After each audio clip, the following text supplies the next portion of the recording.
ഈ വർഷത്തെ SSLC പരീക്ഷാഫലം പ്രഖ്യാപിച്ചു. 99.5 വിജയശതമാനം. പരീക്ഷ എഴുതിയ 4,26,697 വിദ്യാർത്ഥികളിൽ 4,24,583 പേർ ഉപരിപഠനത്തിന് അർഹത നേടി.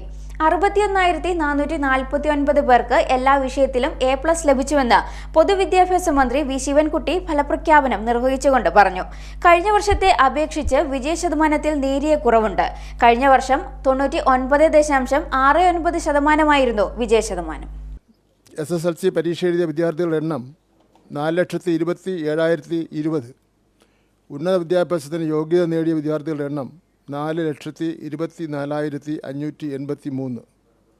വിജയശതമാനം 99.5. കഴിഞ്ഞ വർഷത്തെ വിജയശതമാനം 99.69. കുറവ് 0.19%. എല്ലാ വിഷയങ്ങൾക്കും A+ നേടിയ വിദ്യാർത്ഥികളുടെ എണ്ണം 61,449. കഴിഞ്ഞ വർഷത്തെ എണ്ണം 71,831. 10,382 വ്യത്യാസം കാണാം. SSLC പ്രൈവറ്റ് പുതിയ സ്കീം പരീക്ഷ എഴുതിയ വിദ്യാർത്ഥികളുടെ എണ്ണം 68. ഉന്നത വിദ്യാഭ്യാസത്തിന് യോഗ്യത നേടിയ വിദ്യാർത്ഥികളുടെ എണ്ണം 46. വിജയശതമാനം 67.65. SSLC പ്രൈവറ്റ് പഴയ സ്കീം പരീക്ഷ എഴുതിയ വിദ്യാർത്ഥികളുടെ എണ്ണം 6. ഉന്നത വിദ്യാഭ്യാസത്തിന് യോഗ്യത നേടിയ വിദ്യാർത്ഥികളുടെ എണ്ണം 4. വിജയശതമാനം 66.67. വിജയശതമാനം ഏറ്റവും കൂടുതലുള്ള റവന്യൂ ജില്ല കണ്ണൂർ 99.87%.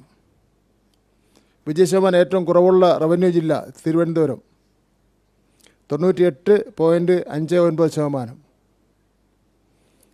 വിജയശതമാനം ഏറ്റവും കൂടുതലുള്ള വിദ്യാഭ്യാസ ജില്ലകൾ പാല, മാവേലിക്കര 100%. വിജയശതമാനം ഏറ്റവും കുറവുള്ള വിദ്യാഭ്യാസ ജില്ല ആറ്റിങ്ങൽ 98.28%. ഏറ്റവും കൂടുതൽ വിദ്യാർത്ഥികൾക്ക് എല്ലാ വിഷയങ്ങൾക്കും A+ കിട്ടിയ വിദ്യാഭ്യാസ ജില്ല മലപ്പുറം. SSLC പരീക്ഷയിൽ ആകെ വിജയിച്ച കുട്ടികളുടെ എണ്ണം 4,24,583. അത് നമ്മൾ പറഞ്ഞ് കാണാൻ എല്ലാവർക്കും അറിയാം. ഇപ്പം ഹയർ സെക്കൻഡറി സീറ്റുകളുടെ ആകെ എണ്ണം 4,41,887. വൊക്കേഷണൽ ഹയർ സെക്കൻഡറി സീറ്റുകളുടെ എണ്ണം 33,030.